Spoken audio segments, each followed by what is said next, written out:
सभी देशवासियों को स्वर्गीय अरविंद बौद्ध चैनल के माध्यम से नमो बुद्धाय के।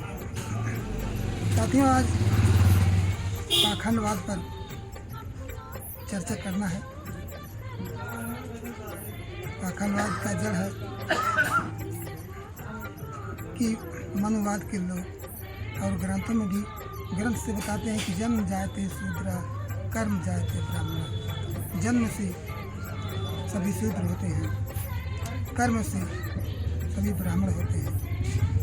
लेकिन साथियों, सिर्फ ये वेदों में ग्रंथों में लिखा गया है, लेकिन इसका उल्टा करते हैं लोग। जब उनका मतलब लेना होता है तो आपको इस तरह से बताते हैं, और उसके बाद जब मतलब निकल जाता है तो आपको घृणा करते हैं। तब आप कुछ भी हो तब पूज ही भी फिर सकल गुणहीना शूद्र पूजे गुण ज्ञान पहीना। और उसके बाद सापत ताड़त परुष कहनता विप्र पूज असगाव है संता। साथियों, जन्म जायते शूद्र कर्म जायते ब्राह्मण का मतलब कि जन्म से सभी शूद्र, कर्म से ब्राह्मण। लेकिन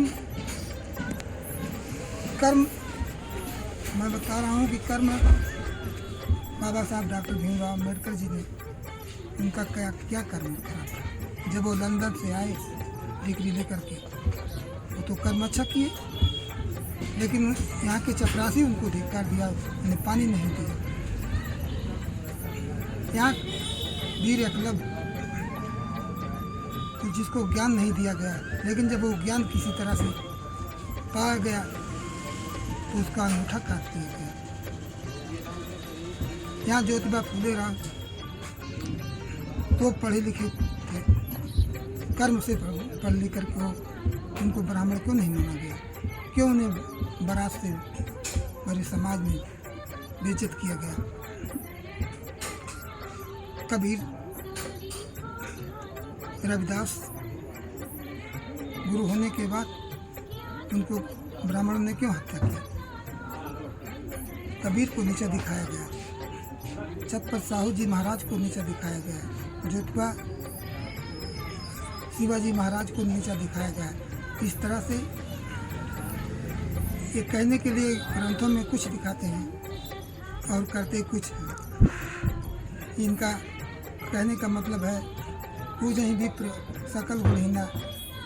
ब्राह्मण 5 तक ही पढ़ा हो, 4 तक ही पढ़ा हो, फिर भी वो पूजने योग्य है।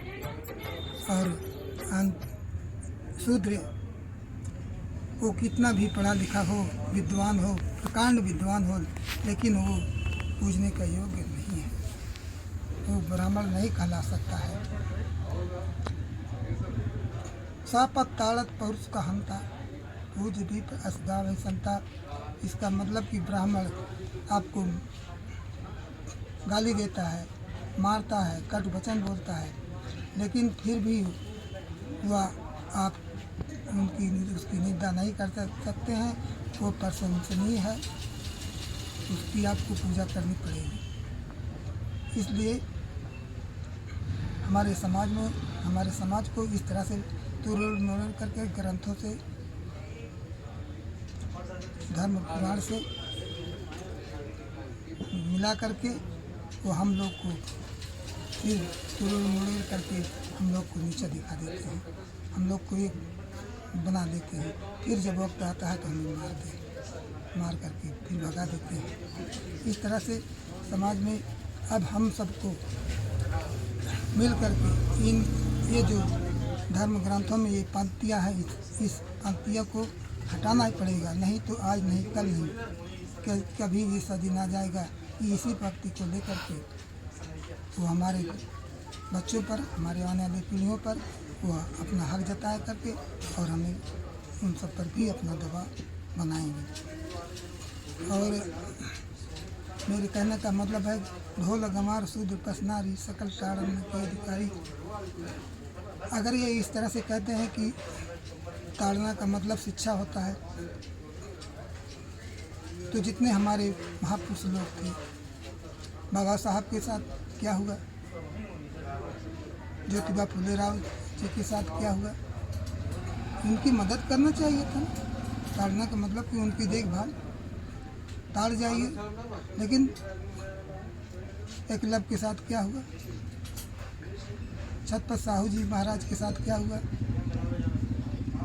तमाम उन्हें जितने भी हमारे महापुरुष हैं सबको सताया गया। उनकी देखभाल तो नहीं है, कहते हैं कि उनकी देखभाल होती है, उनकी देखभाल किया जाता है। और पशुओं का तो साथियों बेविचार करते थे। जैसे इन पर दबाव हुआ, उनके पशुओं का बलात्कार किए। और उसके बाद बताते हैं, और अपने से जो दलित समाज की महिलाएं बहन बेटियाँ होती उनके साथ बलात्कार करते थे। इन्हीं के बच्चे होते थे। इनको ये बेशर्मों को इनको ये नहीं पता कि आखिर ये मेरा ही बच्चा है, लेकिन फिर भी उसे अनाथ आश्रम में कर देते थे। और अनाथ से फिर वो चाहे इनका बेटा हुआ चाहे उनकी बेटी हुई, सिर्फ एक शुद्ध महिला की वजह से, और फिर उसके साथ ऐसा विचार करते थे। ये लोग ज्ञानी नहीं अज्ञानी हैं, और इन अज्ञानियों के जाल में फंस करके हमारे समाज अगर रहेगा तो भारत विकास नहीं विनाश करेगा।